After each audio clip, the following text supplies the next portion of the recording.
구약성경 926쪽입니다. 구약성경 926쪽 잠언 15장 18절부터 마지막 절까지입니다.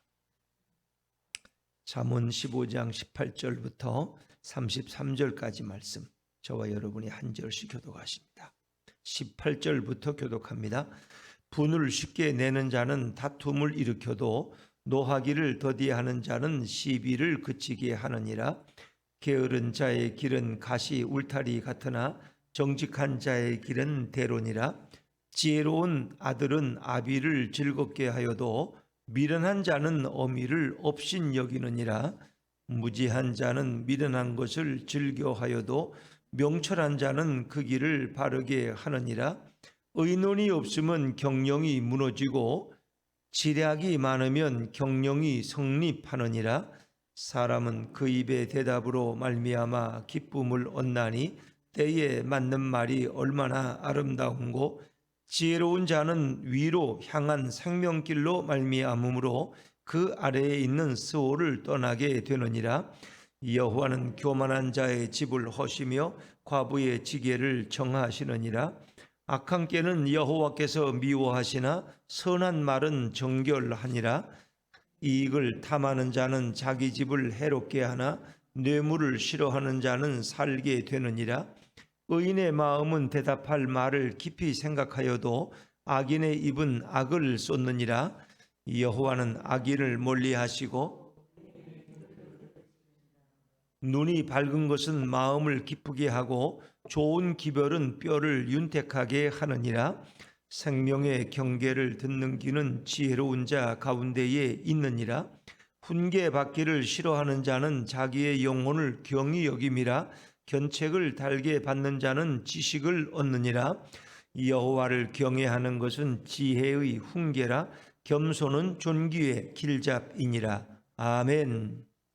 할렐루야. 네, 이 새벽에 나오신 여러분이 우리 주님의 축복과 은혜가 함께하기를 간절히 바랍니다. 자, 우리는 계속해서 다시 잠언서로 돌아왔고요. 오늘도 의인과 악인의 좋은 대조의 이런 격언들, 또 하나님의 말씀이 여기 기록되어 있습니다. 우리가 잠언서를 보면은 그냥 인생에 필요한 처세서, 어떤 속담 같은 것들, 많은 지혜로운 자들의 경험 속에서 나온 말들, 이런 걸로 치부하기 쉽지만은 오늘 잠언서도 자세히 보면은 다 여호와라는 말이 여기도 여러 번, 7번이나 나와요. 이 잠언 15장에도. 그러니까 이 모든 것은 하나님으로부터 주신 말씀이고, 그리고 하나님과의 관계 속에서 우리 인생은 결정된다는 거예요. 그가 의인이냐 악인이냐 하는 것은 하나님과 어떤 관계를 맺느냐, 더 쉽게 말하면 예수님과 어떤 관계를 맺느냐, 예수님을 모시고 살아가는 인생이냐, 예수가 없는 미련하고 교만한 인생이냐 하는 것을 성경은 계속해서 우리에게 말씀해 주고 있습니다. 자, 우리가 의인과 악인의 차이를 먼저 살펴보면 징계를 대하는 태도에 따라서 의인과 악인이 달라진다는 것입니다. 다시 말하면 참된 지혜를 소유한 자는 그가 아비의 훈계를 들어도 겸손하게 받아들여요.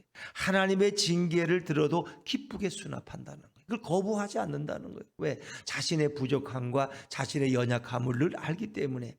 참된 의인이라는 것은 완벽한 도덕적인 사람이 아니라, 흠이 없는 무흠결의 완벽한 사람이 아니라는 거예요. 자신의 연약함과 부족함을 알고 주님을 의지하는 사람, 그리고 주님의 음성에 늘 귀를 기울이는 사람이 바로 의인이다. 훈계를 받아들이고 견책을 달갑게 받는 자가 바로 의인이라고 성경은 그렇게 정의하고 있습니다. 히브리서 12장 6절에 보니까 주께서 그 사랑하시는 자를 징계하시고 그의 받으시는 아들마다 채찍질 하시느니라. 그가 받으시는 아들을 더 감싸고 더 보호해 줘야 되는데, 오히려 사랑의 하나님은 그 받으시는 아들, 그가 참으로 기뻐하시는 아들을 오히려 채찍질 하신다는 거예요. 왜? 그를 바르게 키우기 위해서. 이게 하나님의 마음이다. 그러나 우리는 때로 그것이 섭섭할 때도 있어요. 자식들도 이렇게 인생을 지나고 나면 자기가 어릴 때 부모님께 매를 많이 맞았지만 어느 날 학교 갔다 와서 맞은 매는 지금도 기억이 난대. 내가 왜 맞았는지 모르고 그것 때문에 부모님에 대한 인상이 안 좋아졌대. 자기는 부모님을 좋아했는데 근데 자기를 왜 때렸는지 모르겠대. 이제 그렇게 이해를 못하는 경우도 있었어요. 섭섭함을 느낄 때도 있어요.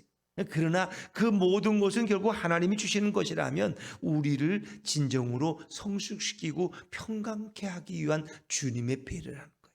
히브리 12장 11절에 보니까 무릇 징계가 당시에는 즐거워 보이지 않고 슬퍼 보이나 후에 그로 말미암아 연달한 자에게는 의의 평강한 열매를 맺나니 할렐루야. 그것이 그 당시에는 괴로워. 왜 이런 고난을 주시지? 근데 지나고 나면은 그것이 하나님의 깊은 뜻이 거기에 서려 있다는 것을 깨닫게 된다는 것입니다. 의인과 악인의 경계선은 하나님을 그가 모시고 겸손하게 주님의 말씀 앞에 순종하며 귀를 기울이냐, 하나님과의 관계, 예수님과의 관계 속에서 결정된다는 것. 자, 그런 의미에서 우리가 마지막 부분부터 좀 거꾸로 살펴보도록 하겠습니다. 자, 우리 뒷부분에 31절, 32절 말씀이 있죠. 먼저 31절을 한번 읽어볼까요? 31절입니다. 시작. 생명의 경계를 듣는 귀는 지혜로운 자 가운데에 있느니라. 생명의 경계를 듣는 귀는, 그러니까 이 경계라는 것은 이렇게 경고하는 말이에요. 하나님의 경고의 말. 근데 생명의 경계라는 건 뭐예요? 참으로 우리에게 진정한 생명을 주시기 위해서 하나님이 때로 우리에게 책망하고 경고하는 말씀을 듣는 귀가 있다는, 그런 지혜로운 귀라는 거예요. 그러니까 하나님이 우리에게 경계하고 경고를 하시면 그거를 지혜로운 자는 그걸 잘 들어서 그대로 순종하고 깨달아서 이제 인생을 바로 잡아간다는 거예요. 그러나 미련한 자는 듣는 귀가 없어. 당신은 말하시오. 난 안 듣겠어. 나는 내 고집대로 살겠소. 그러면 뭐 어쩔 수 없는 거죠. 그건 지혜로 미련한 자고, 그건 교만한 자라는 거예요. 지혜로운 자는 주님의 경계를 기쁘게 듣는 귀를 가졌다. 또 32절 말씀이 32절 같이 32절 시작. 훈계 받기를 싫어하는 자는 자기의 영혼을 경히 여김이라 견책을 달게 받는 자는 지식을 얻느니라. 훈계 받기를 싫어하는 자, 그건 부모가 훈계해도 싫어, 거부하고 튀어나가고, 하나님이 훈계하셔도 그걸 거부하는 거예요. 그건 자기 영혼을 경히 여긴다는 건 가볍게 여기고 천하게 여긴다는 거예요. 자기 영혼을 소중히 여기는 자는 하나님의 그 훈계 받기를 기뻐해야 돼요. 왜? 하나님이 우리에게 말씀하시고 책망하는 건 다 우리 영혼이 잘 되게 하기 위해서. 그래서 우리가 요한 3서에 보면 내 영혼이 잘된 같이 범사가 잘되고 강건하기를 내가 원한다. 요한 장로는 그렇게 기도하고 있죠. 그렇게 축복하잖아요. 그러니까 영혼이 잘 돼야 돼. 내 영혼이 부요해져야 범사가 잘되고 건강의 복도 오고 가정의 행복이 와. 근데 영혼을 가볍게 여겨. 내 영혼을 위해서는 아무것도 안 해. 육신을 위해서는 늘 살찐 소를 먹고 고기를 먹고 영양가 있는 걸 먹어도 내 영혼의 양식은 늘 굶주려 있어. 영혼은 빼짝빼짝 말라 있어. 왜? 하나님 말씀을 안 들으니까. 기름진 영의 말씀은 듣지 않고 세상에 그저 세상 소식만 좋아해. 그 영혼은 자꾸 메말라 가는 거예요. 비틀어져 가는 거예요.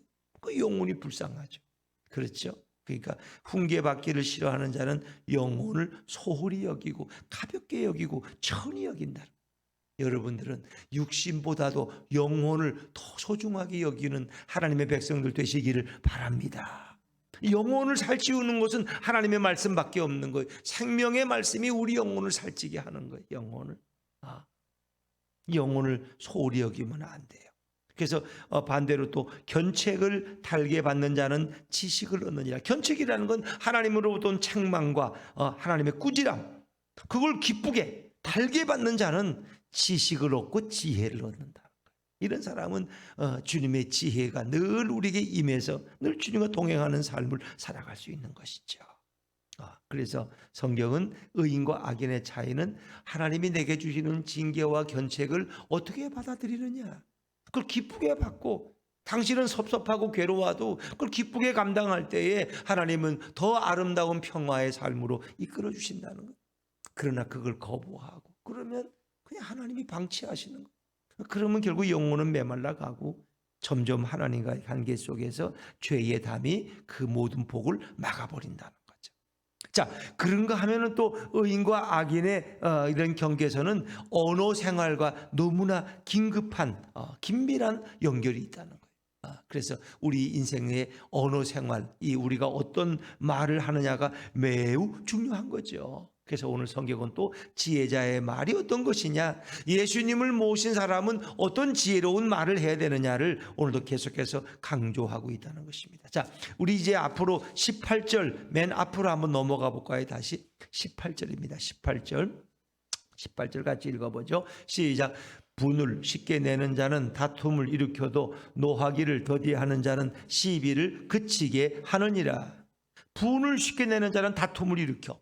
여러분 어떻게 분을 내세요? 우리는 말로 언어야, 언어. 아무 말도 안 하면 화를 낼 수가 없어요. 시큰둥한 표정은 가질 수 있겠지만, 그러니까 말로 화를 낸다. 자기 분노를 말로, 언어로 폭발시킨다는 거예요. 결국 분을 쉽게 내는 자는 다툼을 일으켜. 말만 하면 화를 내. 그러면 결국은 그 사람 가까이 누가 갈 수도 없어. 늘 시비를 일으키고 다툼을 일으켜. 그러나 반대로 노하기를 더디하는 자, 그러니까 잘 화를 안 내, 웬만하면 잘 참아, 지혜롭게 잘 이겨내, 그런 사람은 시비를 그치게, 싸울 일이 없다는 거예요. 상대방이 조금 듣기에 좀 불편한 소리를 해도 저 사람이 뭐 마음이 저 나빠서 그런 건 아닌데 어떻게 말을 하다 보니까 표현이 저렇게 됐지, 내가 바로 들으면 되지, 이렇게 해서 그 노하기를 더디하는 사람은 시비를 끊어버린다. 시비를 그치게 한다. 이건 다 언어 생활이에요. 언어 생활에서 오는 것이다. 그러니까 지혜가 없는 사람은 화를 잘 낸다는 거예요. 예수님이 그 마음에 없으면 화를 잘 내는 거예요. 화를 낼까요? 예수님, 화를 지금 내야 돼요, 말아야 돼요? 그 예수님이 뭐라 그래? 야, 화내지 말아라. 화내지 말아라. 나도 그 모진매를 십자가에서 맞으면서 내가 어디 화냈냐? 나는 참았다. 때로는 섭섭해서 엘리 라마 사박다니, 나의 하나님 나의 어째 나를 버리시나이까. 내가 이렇게 하나님 앞에 호소는 해서도 나를 십자가에 못 박는 자들을 향해서 내가 저주를 퍼붓다는 거, 저 천둥 맞아 죽일 놈들이라고 내 그렇게 화를 내지 않았다. 주님, 그들은 그들의 일을 하는 거고 예수님은 인류를 구원하기 위해서 그 십자가의 고통을 참아내시는 거예요. 그래야지. 그 어떻게 그분의 찔림은 우리의 허물 때문이요, 그분의 상함은 우리의 죄악 때문이라. 그가 징계를 받음으로 우리가 평화를 누리고 그가 채찍에 맞음으로 화평을 얻었다는 거. 그 예수님이 채찍에 맞아야 우리가 화평이 와. 그분이 창에 찔려야 우리가 병에서 고침을 받아요. 그 주님은 그걸 기쁘게 감당하시는 거예요. 주님이 어디 화냈어요? 안 됐잖아요. 만약에 주님이 뭐 창, 저놈들 죽지도 않았는데 창으로 나를 찔러, 이 나쁜 놈들아, 심포도전에 갖다 먹지도 못할 거 다 썩은 걸 갖다 주고 화를 냈다라면 그 밑에 있던 백부장이 어떻게 이분은 진실로 하나님의 아들이었다고 이렇게 감동적인 표현을 할 수 있겠어요? 저 예수도 별 수 없구나. 저거 화내고 저주하는 말하는 거 보니까 그렇지 않다. 예수님을 그대로 닮은 스데반 집사는 자기를 돌로 치는 자들을 위해서 하나님 앞에 오히려 그 죄를 그에게 돌리지 말라고, 저가 뭘 모르고 하니까 용서해 달라고, 그를 위해서 오히려 용서를 비는 기도를 하잖아. 그러니까 분을 잘 내는 사람은 지혜가 없고 지혜의 주인이신 예수님이 내 안에 없는 거야. 그 사람이 말만 하면 그냥 화를 내는 거야. 화를 내. 기분 나쁘게 그런 말, 화를 내. 뭐 꼭 화를 낼 일도 아닌데, 또 그분이 그렇게 말한 것도 나쁜 의도로 한 것도 아닌데 내가 듣기에 삐딱하게 들으면 자꾸 화만 내면 집안에 평안할 날이 없어. 맨날 싸우고, 아침에 싸우고 저녁에 또 싸우고, 만나면 싸우고, 안 만나는 게 편해 아주. 이러면 이거 불행한 거죠. 예수가 없는 거예요, 그 마음속에. 근데 사단은 우리로 하여금 자꾸 화를 내게 충동질해. 네가 화 내고 그냥 있으면 네 자존심이 죽은 거야. 너 벌써 죽었냐? 너 그래도 살아있잖아. 화를 내야지. 그러면 네가 어떤 사람인지 보여줘야지. 자꾸 사단은 우리에게 화를 돋군다. 그러니까 화내는 거는 똑같은 패턴이야. 싸우는 사람은 30년 50년을 살아도 매일 싸워. 그 싸우는 아주 그 언어가 있어. 이제 그걸 내가 안 하고 또 그걸 이해하면 되는 거예요. 이제 그러기 위해서는 예수님이 내 안에 나를 다스리고 나를 통제하시면 내가 죽으면 되는 거야. 내가 살아있어 그래. 내가 나는 어디에 십자가에 못 박혔잖아요. 내가 이제는 십자가에 못 박혔나니, 그런즉 이제는 내 안에 사는 것이 내가 아니고 누가 사는 거예요? 예수님이 사는 거야. 저 사람이 화를 내면 내가 나가면 또 싸워. 그러니까 예수님이 좀 나가주세요. 그러면 예수님은 그를 품고 그를 용서하고 사랑하신. 그러니까 예수가 없으면 싸울 수밖에 없는 거예요.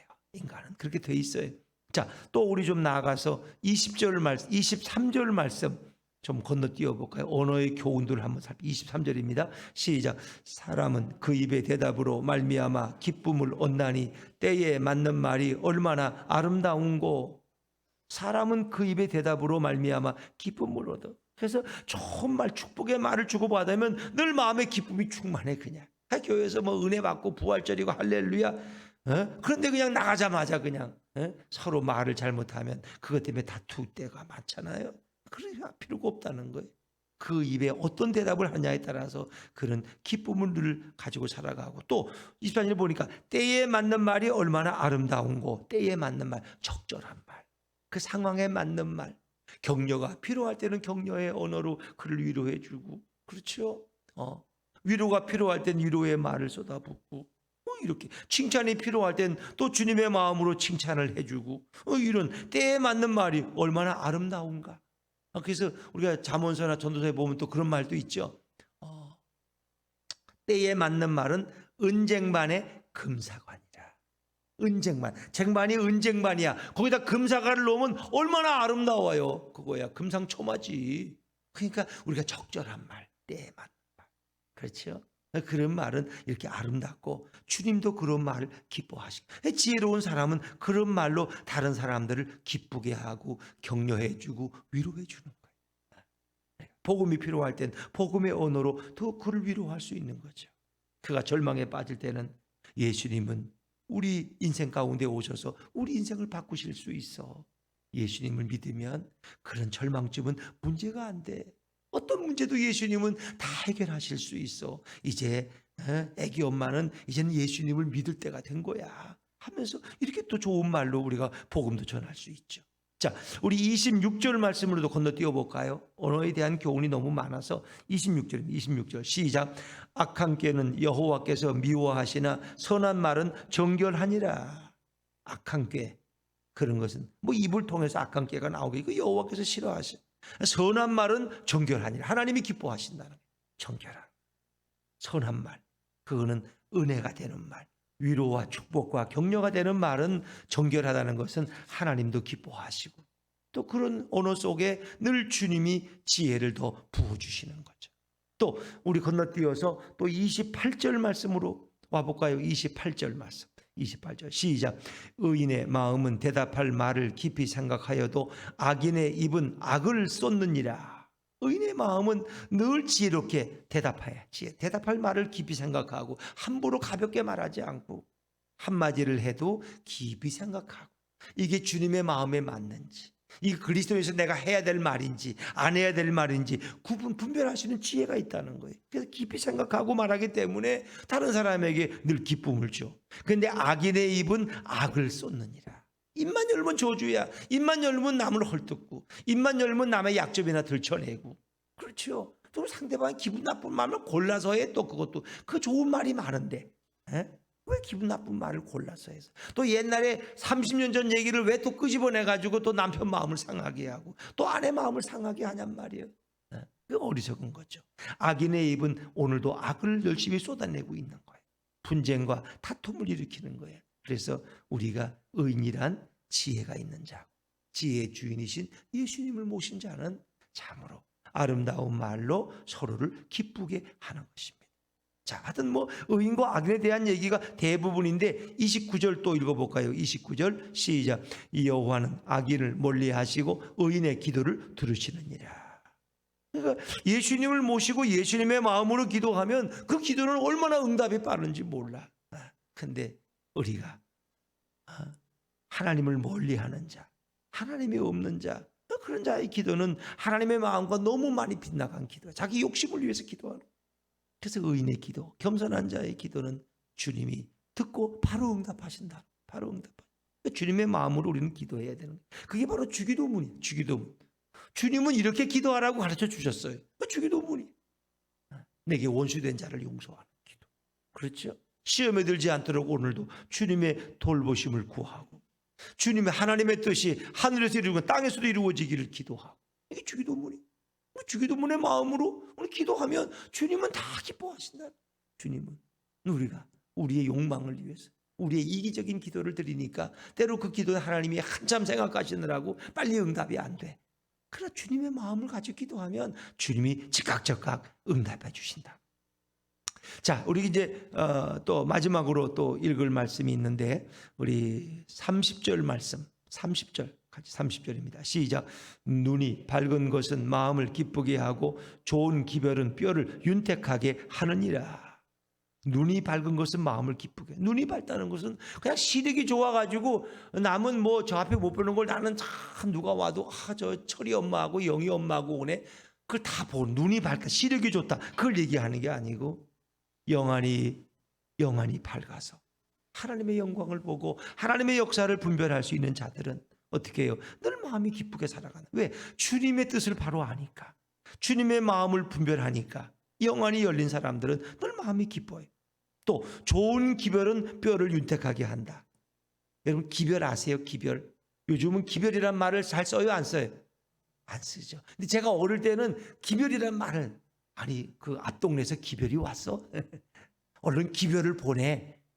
오늘 이 집에서 잔치하니까 오라고 애들을 해서 빨리 기별을 좀 보내. 기별이 소식을 전하는 게 기별을 전하는 거예요. 기별. 지금 잘 안 쓰는데 성경에 이렇게 좋은 표현이 있다는 거 여러분 아세요? 좋은 기별을. 좋은 기별. 세상에 가장 기쁜 기별은 뭐예요? 예수님의 말씀, 복음이죠. 부활의 소식. 너 이제가 용서받았다. 이것처럼 좋은 기별이 없어. 이 좋은 기별은 뼈를 윤택하게 해. 전하는 자의 뼈가 튼튼.